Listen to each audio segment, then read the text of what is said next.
Ciudad Viva, el paseo dominical por los sitios que conforman la histórica Ciudad de México. Ciudad Viva. Recorridos llenos de anécdotas. Ciudad Viva con Sandra Rodríguez. Una invitación a crear postales sonoras.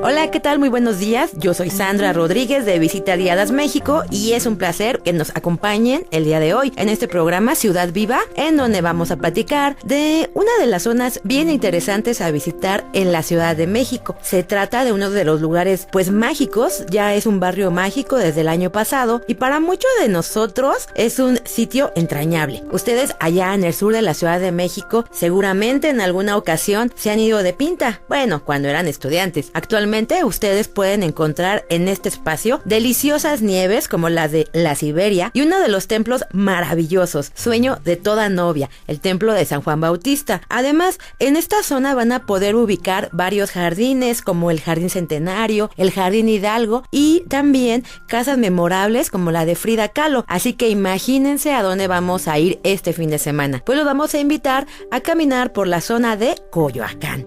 Coyoacán yo es mi nombre, Coyoacán yo es mi sangre, Coyoacán yo es mi gente, Coyoacán.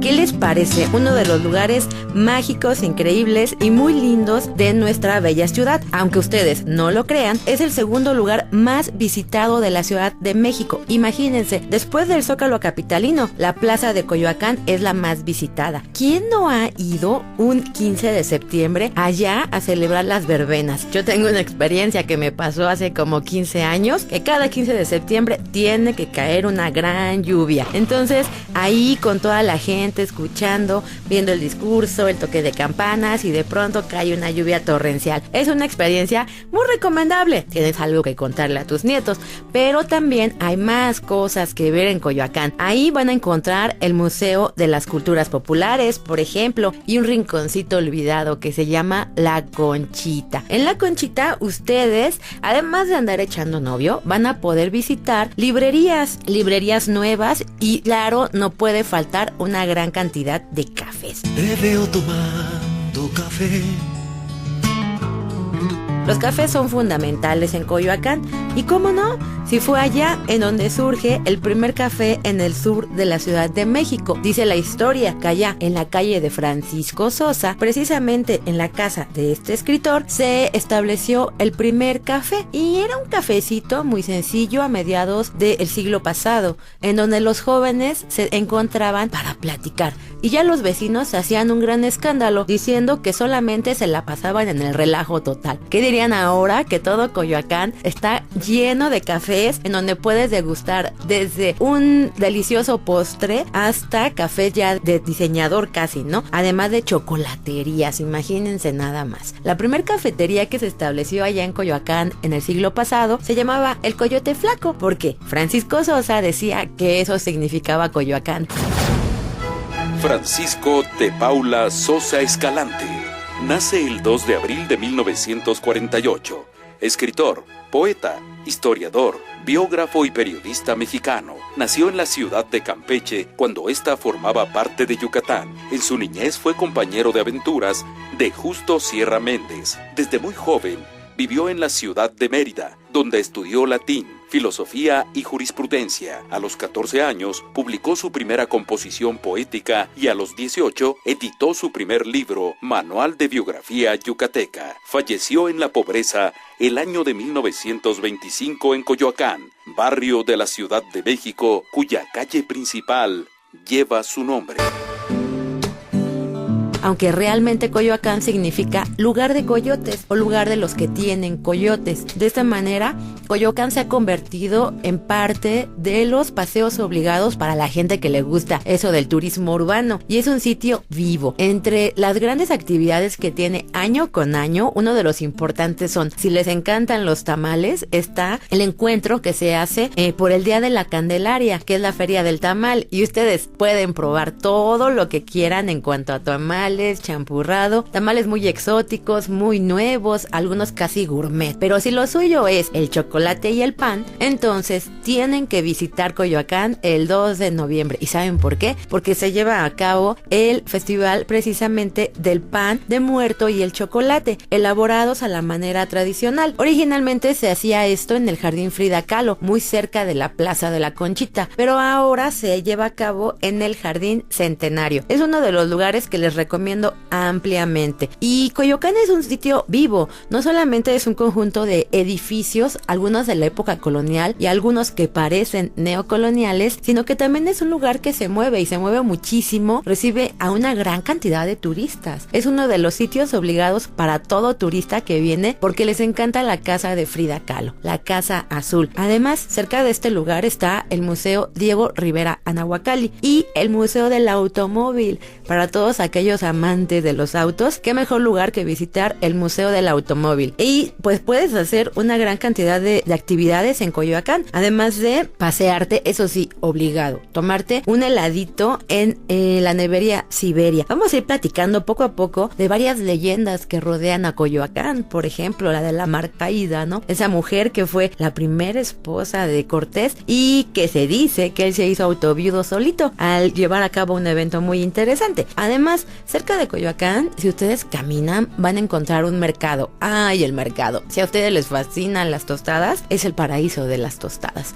porque ahí hay de todos los sabores que ustedes se puedan imaginar. El mercado, como lo conocen, el mercado de frutas, el mercado de Coyoacán, tiene una excelente calidad, pero además, aunque ustedes no lo crean, es el hermano del Museo de Antropología. Sí, aunque ustedes no lo crean, Pedro Ramírez Vázquez también hizo el proyecto del mercado de Coyoacán. Así como ustedes lo ven, sencillito, es muy funcional. Tiene inclusive un área para guardería, imagínense nada más. Alrededor de Coyoacán se han escrito muchas historias y vamos a ir platicando de las mismas. Por ejemplo, cuando llegaron los conquistadores y conocieron Coyoacán, les encantó. A Hernán Cortés le fascinó tanto Coyoacán que él quería que en ese espacio fuera sepultado. Dejó dinero, inclusive, para que se creara un convento dedicado a la Concepción y a sus descendientes les indicó claramente dónde quería ser sepultado, en ese convento de la Concepción. Sin embargo, sus descendientes no le hicieron caso y lo fueron a sepultar allá, en el Hospital de Jesús, y del convento de la Concepción solo nos queda una capillita, porque el convento nunca se realizó. El dinero, quién sabe en qué lo usaron y solamente dedicaron una pequeña capillita, la capillita de la Conchita. La Conchita ahorita se encuentra en restauración. Ha tenido algunos problemas a lo largo del tiempo, sobre todo en cuanto a la estructura. Por eso ahora no la podemos observar en toda su grandeza, pero es una belleza de capilla. En ella ustedes van a poder observar el trabajo que tiene en la portada, que parece casi filigrana, con todo el trabajo en cantera bellamente realizado. Y es en esta zona de Coyoacán también que cuando la conoce Hernán Cortés quiere que sea la capital de la ciudad. En voz del ingeniero Luis Everaert, cronista de Coyoacán. Cuando se terminó la conquista en 1521, que se tomó Tenochtitlán, por disposición de Cortés, se instaló en lo que era entonces Coyoacán o Coyohuacán, el primer ayuntamiento de la tierra firme en la Nueva España, el segundo después del Veracruz. Es así como se inicia esta etapa que para entonces ya no fue sangrienta, ya fue una cosa que marchó, se puede decir que normalmente de acuerdo con los usos y costumbres del occidente europeo. Imagínense que donde ahora está el Zócalo realmente hubiera estado ubicado allá en Coyoacán. La mayoría de los conquistadores estaban convencidos de que el sitio ideal para crear la nueva ciudad sería Coyoacán, por los amplios espacios, por el suelo excelente, por la cantidad de agua, por la estabilidad, pero Hernán Cortés dijo que no. Dijo que era una zona que también al ser estar en tierra firme, pues no les podía ofrecer protección. De esta manera es que él decide regresar a México Tenochtitlán después de que cae la ciudad y establecer ahí el centro de poder. Además era más fácil para la gente que tributaba a México Tenochtitlán seguir ubicando como centro de poder la ciudad. Así que la ciudad se establece allá en México Tenochtitlán y pues sufre las inundaciones que año con año tenemos y también el grave grave hundimiento. Por esta razón fue que Coyoacán se convirtió entonces en el primer ayuntamiento. Coyoacán es uno de los lugares mágicos. Además, en este espacio ustedes van a ubicar, además de casas y demás, una calle maravillosa llamada Francisco Sosa, de la que vamos a hablar más adelante cuando regresemos. Ciudad Viva, una invitación a crear postales sonoras. Ciudad Viva, el paseo dominical por los sitios que conforman la histórica Ciudad de México. Ciudad Viva con Sandra Rodríguez.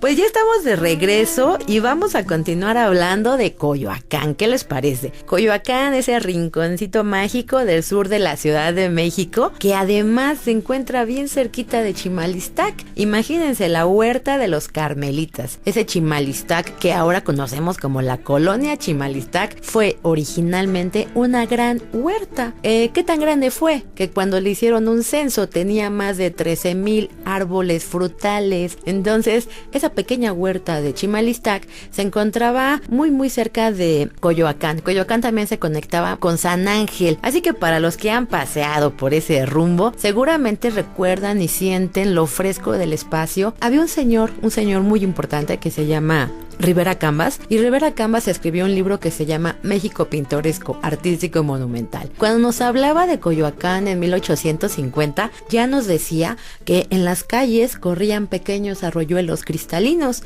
Por eso es uno de esos espacios verdes para descansar, un lugar ideal para tener casas de campo en el siglo XVII. Ahora ya nos queda relativamente cerca, sobre todo por la gran cantidad de transporte para llegar, pero también fue uno de los primeros sitios que se conectaron con tranvía. Allá fue y es todavía una sede de muchos artistas. Les gusta vivir en esta zona. Es que Coyoacán es un sitio feliz para vivir. Cuando yo voy, me encanta, te cambia mucho el ánimo. Es uno de los lugares alegres en los que desde que entras te sientes muy contento. Y es por todo, por la vegetación, por lo fresco, por los edificios, por la tranquilidad, por el silencio. Primero, cuando tú llegas a Coyoacán, bueno, está todo delimitado perfectamente. Actualmente el límite sería Avenida Universidad. Y en Avenida Universidad hay una calle que se llama Francisco Sosa. Esa calle de Francisco Sosa, aunque ustedes no lo crean, actualmente es una de las más caras de México. Y ahí, en la Avenida Universidad, pasaba a un costado y todavía un río. Ese río es el río Magdalena. Ya viene contaminado, lamentablemente, pero siempre hay una capilla ahí bien pequeñita que es de San Antonio Panzacola. Esa pequeña capillita aparece en una cantidad tremenda de grabados desde el siglo XVIII hasta la actualidad y funciona muy bien. Tiene a su párroco, tiene sus misas. Claro, es muy pequeña, apenas caben 30 personas. Ahí muy cerca de esa calle de Francisco Sosa está mi lugar favorito para poder descansar, charlar, relajarte, que se llama el Museo de la Acuarela. En voz de Scarlett Galindo, coordinadora de servicios administrativos del Museo Nacional de la Acuarela Coyoacán. Bueno, la misión del Museo de la Acuarela es difundir la acuarela como técnica y como arte. Para ello, pues es para lo que realizamos la mayoría de las actividades que se hacen aquí, como es talleres, conferencias, se dan clases también de acuarela, exposiciones que tienen que ver con acuarelistas. Bueno, como el maestro Alfredo Guatirrojo fue el fundador del museo y también de la Sociedad de Acuarelistas, aquí tenemos una estrecha relación con la Sociedad de Acuarelistas, que es una sociedad que cumple este año 50 años de existencia y que pues se ha dedicado a hacer obra en acuarela. El Museo de la Acuarela se funda en 1967, pero cuando se fundó no fue aquí en Coyoacán, sino en la calle de Puebla, en la delegación Cuauhtémoc, y en el 85, con el terremoto, se cae ese museo. Entonces el maestro Alfredo Guatirrojo busca el apoyo de gente del gobierno y le otorgan este predio en 1987. Desde el 87 para acá, el Museo de la Acuarela está en Coyoacán. Es el primer museo que es de acuarela en el mundo. No había un museo de esta técnica antes. Pues después de aquí, pues por ejemplo, ya tenemos un museo de acuarela en Toluca, ¿no? Digo, hablando de México. Y en el mundo también hay otros museos de acuarela.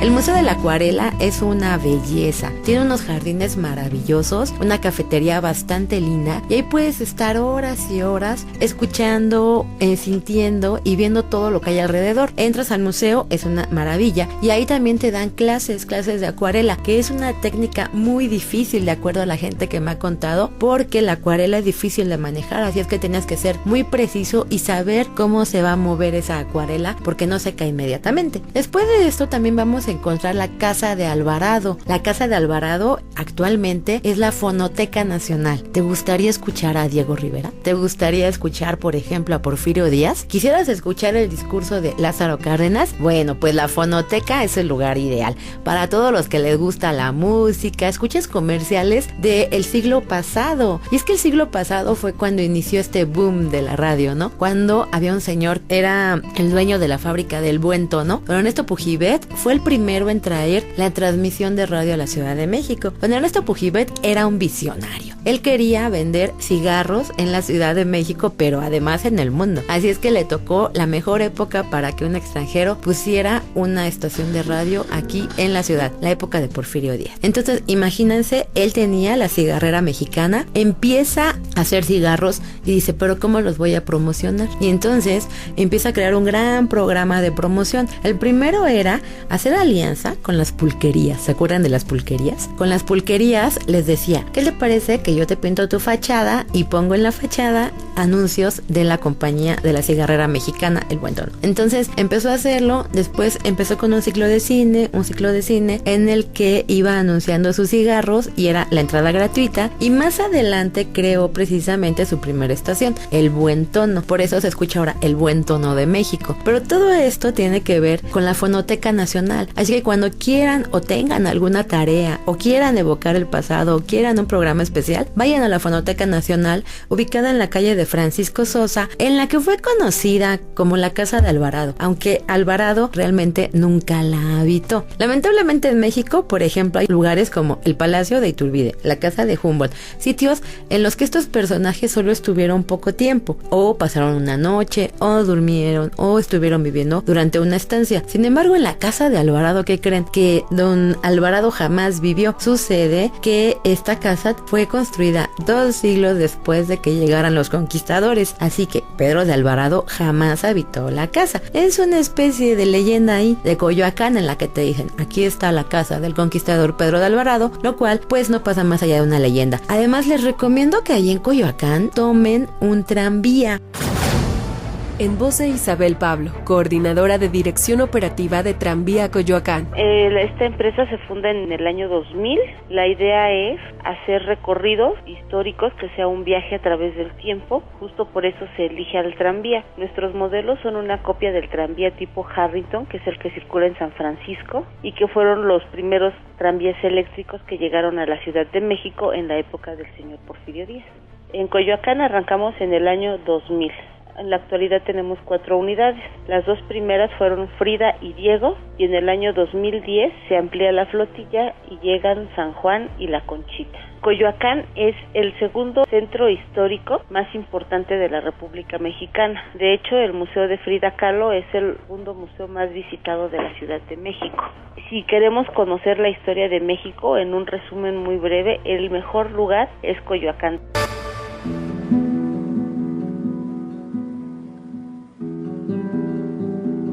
Si ustedes quieren hacer un recorrido rápido sobre Coyoacán, ver los edificios más importantes, los museos, el mercado, la iglesia, y además que les cuenten algunas leyendas por ahí, pues tomen el tranvía turístico que está exactamente ubicado frente al templo de San Juan Bautista. Continuando y caminando por esta calle de Francisco Sosa, vamos a llegar al barrio de Santa Catarina con su pequeña capillita, y de ahí directamente nos dirigimos al centro de Coyoacán. Y ahí en el centro de Coyoacán, cuando paseamos, en alguna ocasión ustedes van a poder ver un arco que da acceso al Jardín Centenario. El Jardín Centenario es una maravilla y recibe ese nombre por el centenario de la independencia de México, pero también fue sede de un cine que se llama llamaba el Cine Centenario y que bueno, el espacio ya desapareció. Ahora lo utiliza una tiendita de tecolotitos, pero ahí exactamente en ese espacio estaba el Cine Centenario. Para los que les gustaba el cine del siglo pasado, bueno, era un lujo. Imagínense, ustedes para ir al cine iban bien arreglados, ¿no? Esta gente de la vieja guardia que me encanta, ¿no? Estas señoras que se arreglan tanto, que se maquillan bien bonitas, siempre bien combinadas, nunca salir con el mandil a la calle. Esa era la gente que iba al cine en 1960. Un cine en el que ibas a ver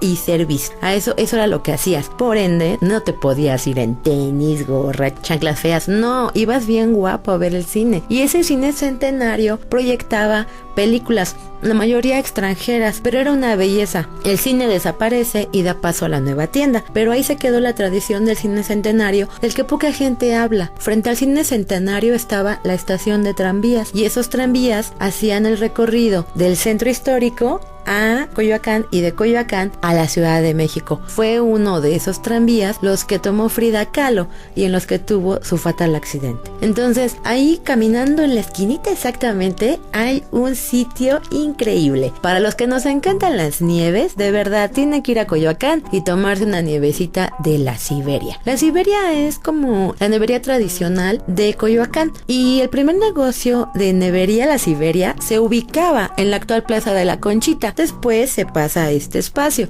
así que todo lo que le ha tocado ver es una gran cantidad de cosas, desde los cambios, desde que los árboles estaban pequeñitos allá en la Plaza de la Conchita hasta ahora que los cubren por completo. Les ha tocado ver cambio hasta de sabores en los helados, ¿no? Cosas que no existían y que ahora han tenido que irse adaptando. Son los mejores helados de Coyoacán, los de la Siberia. Ahí, frente a la Siberia, está precisamente en el centro de Coyoacán el templo de San Juan Bautista.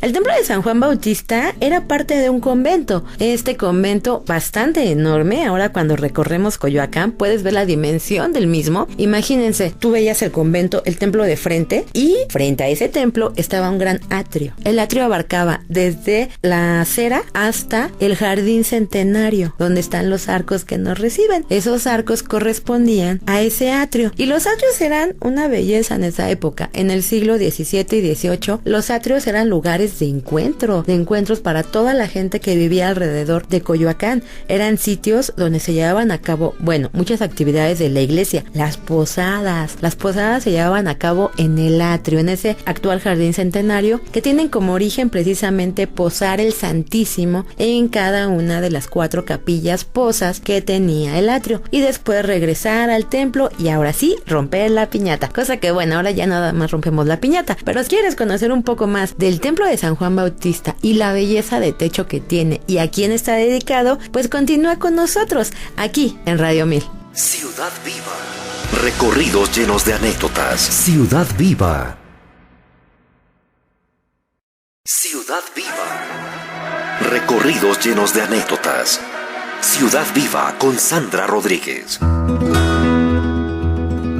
Pues ya estamos de regreso y ahora vamos a hablar del templo de San Juan Bautista en Coyoacán y de otros rinconcitos por ahí ocultos de este sitio maravilloso. Y sí, cuando tú llegas la primera vez a Coyoacán, lo primero que ves y donde siempre te deja el micro es ahí, en la plaza central de Coyoacán, y observas el templo de San Juan Bautista. El templo de San Juan Bautista, el exterior es bastante sencillo, data del siglo XVII, pero el interior es increíble. Lo primero que nos recibe cuando entramos es un contracancel y ya que das la vueltecita y entras, es magnífico ver el techo, en donde se observan diferentes imágenes referentes a los franciscanos. Sucede que este templo de San Juan Bautista fue parte de un convento. Primero fue dominico, luego fue franciscano, luego fue dominico, luego fue franciscano. Al final de cuentas son los franciscanos quienes se hacen cargo actualmente del lugar. Y si tú quieres conocer un convento del siglo XVII, pues definitivamente visita el templo de San Juan Bautista, porque tiene elementos que se usaban en la época virreinal. En la época virreinal, en el siglo XVII, los conventos deberían de tener la capilla y a un costado la portería. Sí, ese conjunto de arcos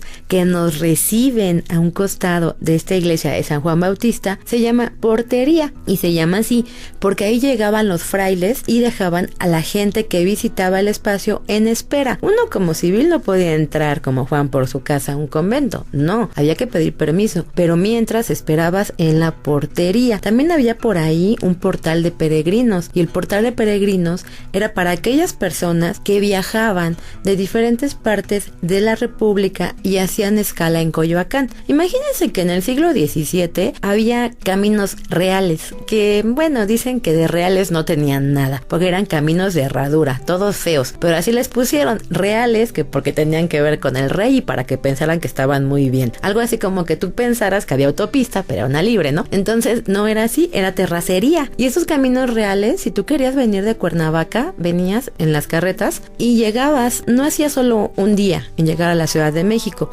tal vez hacías 2. Entonces tenías que salir de Cuernavaca, llegabas a Coyoacán, pedías como hospedaje en el portal de peregrinos. Imagínense que en el siglo XVII no había hoteles, ni posadas, ni todo lo que existe ahora. No, a la gente ni le gustaba viajar, porque decían qué incomodidad ir en el carruaje, el camino de herrería, y aparte los asaltantes. Sí, los asaltantes existían, aunque ustedes no lo crean. Los carruajes llevaban cortinitas, y entonces cuando a alguien asaltaban, llegaba el carruaje y lo habían asaltado, las cortinitas generalmente estaban cerradas, porque hasta la ropa les quitaban. Por ahí cuentan que en alguna ocasión una mujer que venía en una de estas carruajes o carrozas, le acababan de dar su anillo de compromiso, y para que no se lo robaran, tomó el anillo de compromiso y lo clavó en un plátano que estaba comiendo. Así fue como no se los robaron.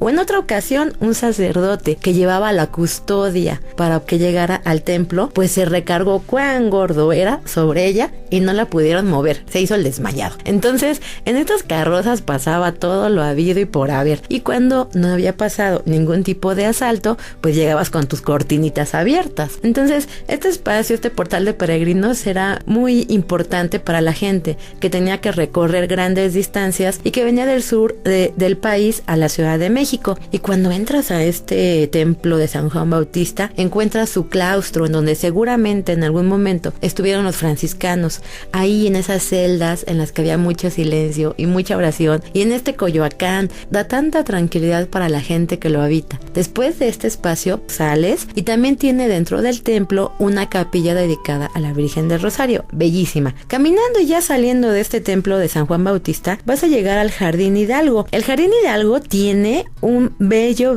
kiosco, que dicen por ahí las malas lenguas que es de la época del Porfiriato, y que don Porfirio Díaz le había mandado poner un águila de oro en la parte de arriba, pero pues se la robaron. Qué barbaridad, se robaron el águila de oro, y lo único que nos queda es una réplica, pero nos queda ese bello kiosco que evoca a todos los kioscos que son necesarios en las plazas principales, ¿no? Para dar los discursos, para hablar, para convocar a la gente, para llevar a cabo eventos en los que participa la comunidad. Y detrás de ese kiosco está el Palacio actualmente delegacional. Ese Palacio delegacional le llaman también la casa de Hernán Cortés, aunque el conquistador nunca la habitó. Decían que en esa casa de Hernán Cortés fue el espacio exactamente en la capilla, en el lugar en el que don Hernán Cortés mató a su primera esposa, la Marcaida. Luis Everaer. Muchas personas le atribuyen a Cortés el que mató a su primera esposa, su esposa legítima. Cortés era muy travieso y sí tuvo relaciones carnales con muchas mujeres, tanto españolas cuando era joven, después ya acá no se diga muchachas indígenas, de las cuales la más famosa de sus amantes indígenas fue la Malinche, que también vivió en Coyoacán y que aquí parió al primer Martín Cortés, hijo de Cortés y de Malinche. Pero cuando emprendió el viaje de Cuba a México, Cortés pues dejó a su esposa allá, no quería un estorbo. Entonces, ya que se consumó la conquista, naturalmente llegaron muchas noticias a Cuba y la Marcaida, su mujer legítima, decidió venir a México para ser tratada como la gobernadora. Entonces llega la Marcaida y no le cayó nada bien a Cortés que llegara a Coyoacán Marcaida, y no vivió mucho tiempo. Pues llega Cortés recibe a pesar suyo a Marcaida, y Marcaida no vive sino unas cuantas semanas en Coyoacán, porque en una noche en la que estaban reunidos Cortés y sus amigos, Marcaida se retiró a sus habitaciones y al rato salieron las sirvientas de la Marcaida, ya era de noche, y le gritaron a Cortés: la señora está muy mal. Y regresa Cortés, se precipita a ver lo que pasa a su esposa, trata de reanimarla, y ahí es en donde dicen que la mató, que la estranguló, porque encontraron que tenía la cara amoratados. Y probablemente en eso se basan los que no quieren a Cortés y que lo llaman primer autoviudo de la Nueva España. Bueno, pues resulta, y esto es muy importante, pasó el tiempo y un sobrino de Marcaida escribe una historia de que la conquista de México y habla muy bien de Cortés, que era su tío político. Él a mí me abrió los ojos y nadie ha pensado en que unas palabras de este sobrino de la Marcaida, que describe en su libro que todas las mujeres de la familia Juárez Marcaida, porque se llamaban Suárez Marcaida, eran mujeres que padecían de asma. Si viene la Marcaida de estar en Cuba al nivel del mar, hace el recorrido por todo el Golfo de México, llega a Veracruz, que también está al nivel del mar, pero tiene que subir a más de 3,000 metros de altura para bajar a 2,240 que tiene de altitud la Ciudad de México. Pues lógicamente esta mujer tuvo un ataque de asma de la que murió, y no por estrangulación de Cortés. Lo que dieron de amoratado pues es que le faltó el oxígeno, y todas las personas que padecen de asma pues necesitan oxígeno que no logra llegar a sus pulmones. De la muerte de Marcaida se debió a un ataque fulminante de asma que naturalmente no lo podía resistir. No había oxígeno embotellado, entonces no había mascarillas, y ni siquiera se sabía que el asma pues, se debía a la falta de oxígeno, porque todavía no se descubría el oxígeno. De ahí, el señor raudo y veloz mandó a sepultar a su esposa en un ataúd cerrado con clavos. Y entonces todos decían: no, Hernán Cortés mató a su esposa. Pero nunca se pudo comprobar. Todos lo sabían y todos lo callaban. Pero no fue ahí.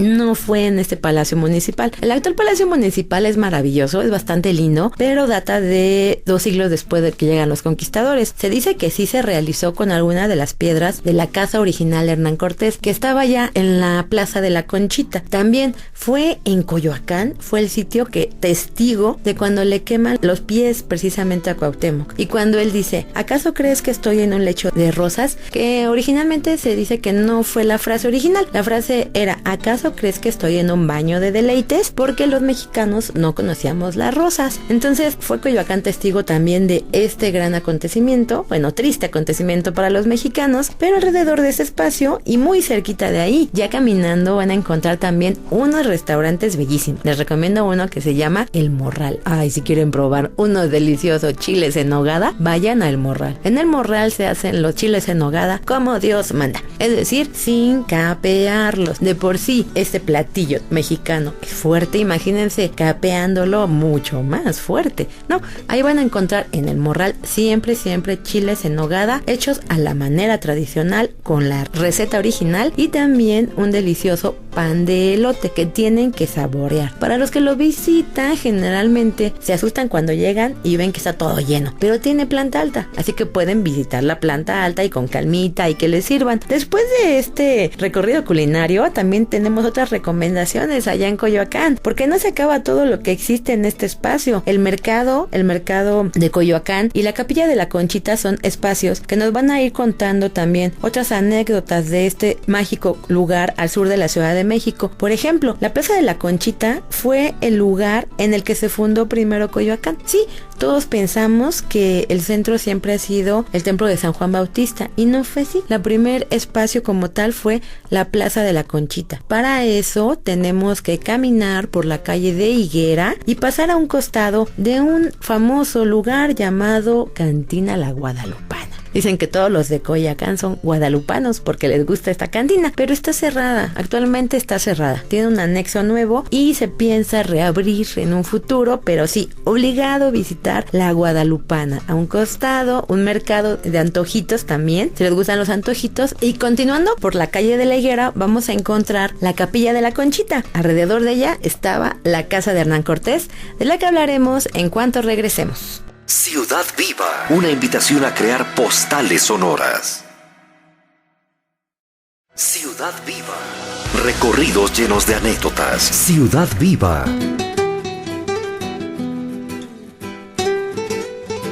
Pues ya estamos de regreso y continuamos hablando de este barrio mágico de Coyoacán. Allá en Coyoacán, cuando caminas por la calle de la Higuera, en la esquina exactamente te encuentras con la casa de la Malinche. Se dice que esta casa sí es la original, que don Hernán Cortés construyó alrededor de la Plaza de la Conchita, la casa que él iba a habitar, y también la casa de la Malinche. Hay otra casa allá en el centro histórico de la Ciudad de México, en la Plaza de Santo Domingo, donde se establecieron los primeros dominicos y que más adelante serían los encargados de llevar a cabo y dirigir la Inquisición. Ahí muy cerca está otra casa que la llaman también la Casa de la Malinche. Esta señora tuvo varios lugares donde vivir, pero fue en Coyoacán en donde seguramente, y de acuerdo a las fuentes, estuvo la primer casa de esta señora. Hernán Cortés estableció su casa alrededor de esta Plaza de la Conchita y la primer casa que tuvo él estaba pintada completamente de blanco. Dicen que fue ahí donde nace el primer graffiti, porque siempre le ponían cosas en contra todos los que dependían de Hernán Cortés, todos sus soldados. Decían que se había robado el tesoro, decían que había matado a su esposa la Marcaida, y él todos los días tenía que volver a mandar a que pintaran su casa de blanco, caleada completamente. En ese espacio de la Conchita se ubica la capilla que recibe su nombre.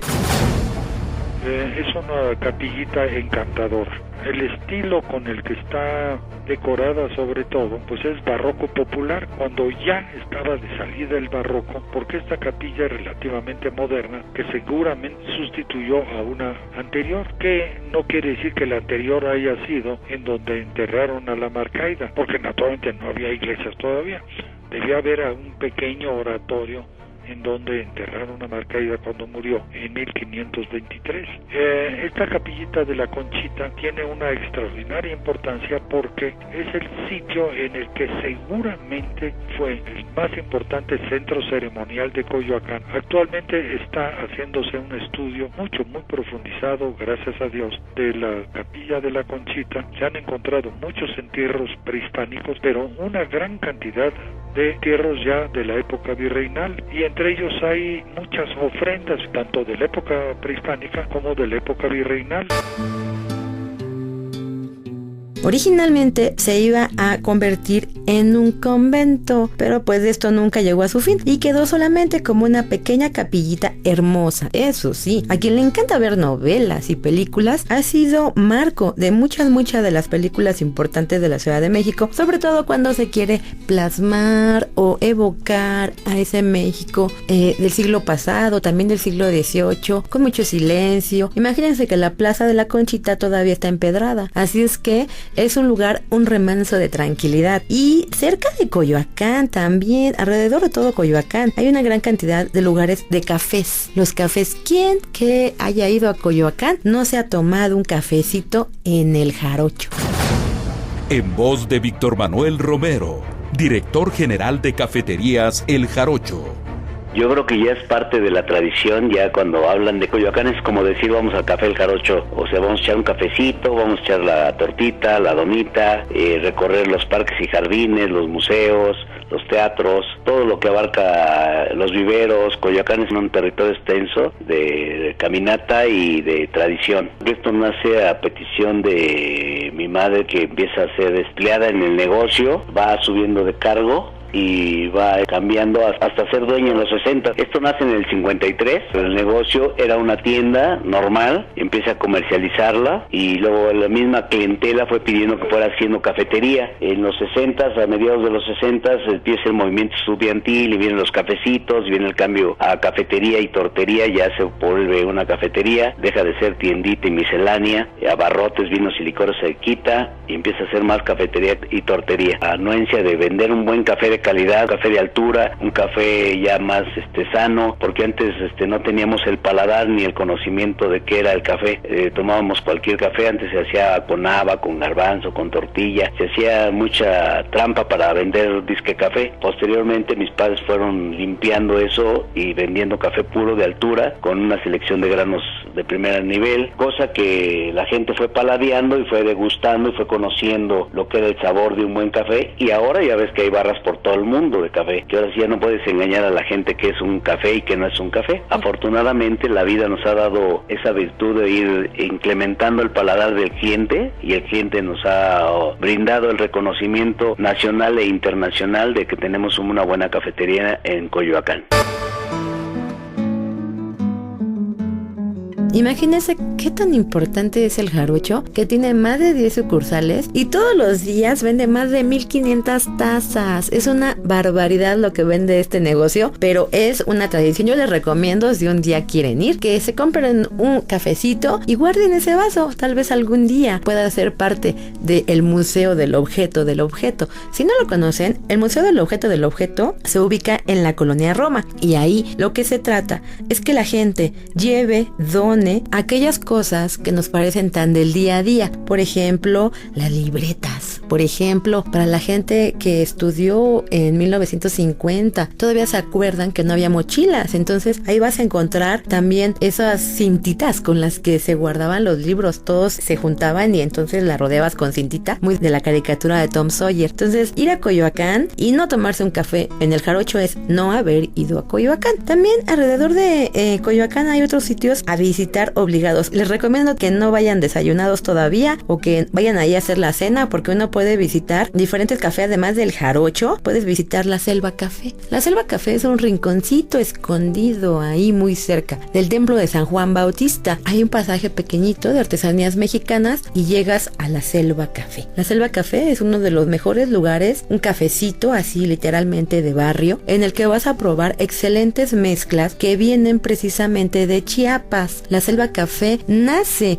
de la unión de ejidatarios que quieren ofrecer producto de calidad a la gente que le gusta tomar este producto también en diferentes lugares de reunión. Así que puedes pedir la mezcla de la casa, que es deliciosa. El aroma es increíble. Si pueden, compren por kilo y ya molido, y les aseguro que el aroma es maravilloso. A mí me pasó, compré 1 kilo y aromatizó todo el auto durante una semana. Imagínense, es buenísimo este café de la selva, y apoyas con esto a los ejidatarios de esta unión de ejidos de la selva. Además tiene certificado porque es un café orgánico, así que todos estos amantes del café van a hacer todas sus delicias ahí en Coyoacán. Es que ir a Coyoacán a buscar cafecitos es como niño en dulcería, ¿no? Uno encuentra todo. Por ejemplo, también hay otro lugar que les recomiendo mucho, si les gusta el café y el helado. Está un espacio que se llama La Catrina Café, muy cerca, y ya, bueno, frente al templo de San Juan Bautista. Ahí ustedes van a poder pedir un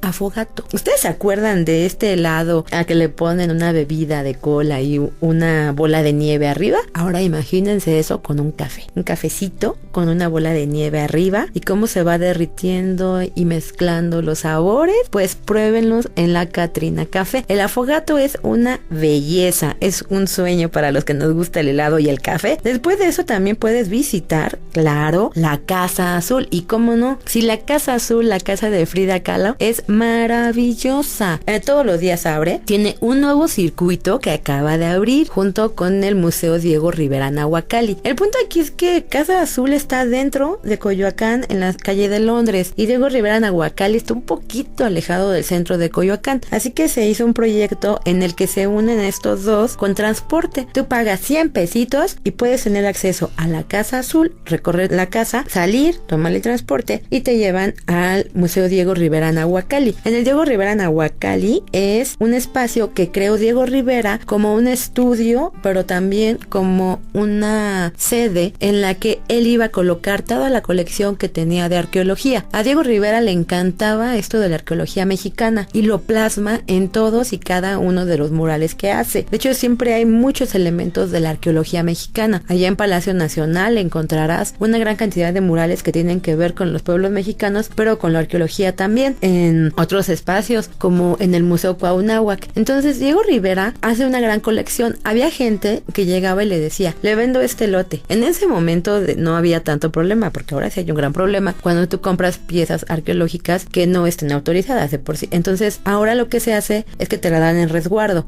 Y Diego Rivera tenía una gran cantidad de estas piezas, pero no tenía dónde guardarlas. Por eso crea el Museo Diego Rivera Nahualcalli. La Nahualcalli es un edificio que parece una pirámide. Cuando tú entras tiene túneles y ahí vas viendo las diferentes piezas. Inclusive ha sido sede para hacer películas como la del Santo.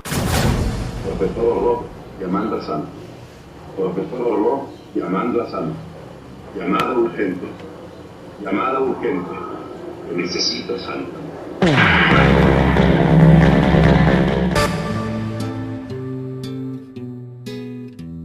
También cuando quieren hacer algún evento prehispánico, qué mejor sede que el Diego Rivera Nahualcalli, definitivamente. Entonces tú visitas el Diego Rivera Nahualcalli, después te vas al Museo de Frida Kahlo, entras a esta bella casa azul, ese azul colonial impresionante, ¿no? Y te puedes imaginar la relación de Diego y de Frida desde que se conocen. Cuando Frida era una niña, estaba muy pequeñita cuando conoce a Diego Rivera, y Diego Rivera, como todo señor bien portado, va a visitarla a su casa. Imagínense, él la llevaba cerca de 20 años y se da el tiempo para irla a visitar y a cortejar. Es increíble esto, ¿no? Y él la iba a visitar. La casa no era de ellos, la casa la rentaban. El papá de Frida Kahlo, Guillermo Kahlo, no tenía tanto dinero para poder comprarse una casa, así que Diego Rivera se la regala. Él es quien compra la casa y se la regala. Por esta razón, bueno, la casa azul ya se adapta a las necesidades de Frida Kahlo. Cuando tú entras es increíble, tiene en el centro una especie de basamento piramidal y alrededor diferentes figuras de arqueología, pero la casa es una casa viva. Tú entras y puedes observar cuadros de Frida Kahlo, además de su cocina, su recámara, el estudio que tenía Diego en la parte de arriba, y te imaginas esta relación entre ellos dos tan de amor-odio, tan creativa. Última carta de Frida Kahlo a Diego Rivera. Hoy me acordé de ti, aunque no lo mereces. Tengo que reconocer que te amo. ¿Cómo olvidar aquel día cuando te pregunté sobre mis cuadros por vez primera? Yo, chiquilla tonta, tu gran señor con mirada lujuriosa, me diste la respuesta a aquella, para mi satisfacción por verme feliz. Sin conocerme siquiera me animaste a seguir adelante. Mi Diego del alma, recuerda que siempre te amaré aunque no estés a mi lado. Yo, en mi soledad te digo, amar no es pecado a Dios. Amor aún te digo, si quieres, regresa, que siempre te estaré esperando. Tu ausencia me mata, haces de tu recuerdo una virtud. Tú eres el Dios inexistente cada que tu imagen se me revela. Le pregunto a mi corazón por qué tú y no algún otro, suyo del alma mía. Frida Kahlo. Nadie pensaría que Frida Kahlo se iba a convertir en la mujer que más obra iba a vender a nivel internacional mexicana, porque era muy buena Frida Kahlo. Entonces esta casa es todo un homenaje a ella y a la relación con Diego Rivera. Después de este lugar de la casa de Frida Kahlo, también te recomiendo definitivamente visitar el Museo de las Culturas Populares.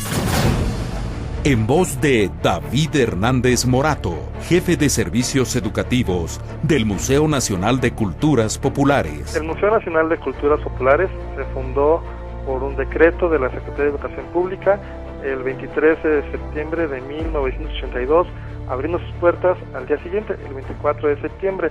Este año el museo cumple 32 años de difundir la diversidad cultural de México, inclusive de otros países, a través de sus diversas salas de exposición y de sus actividades, porque este es un museo vivo. Nosotros difundimos el patrimonio cultural inmaterial, no solamente a través del arte popular, a través de sus diversas manifestaciones, como lo son la música, la danza, la gastronomía, las artes escénicas.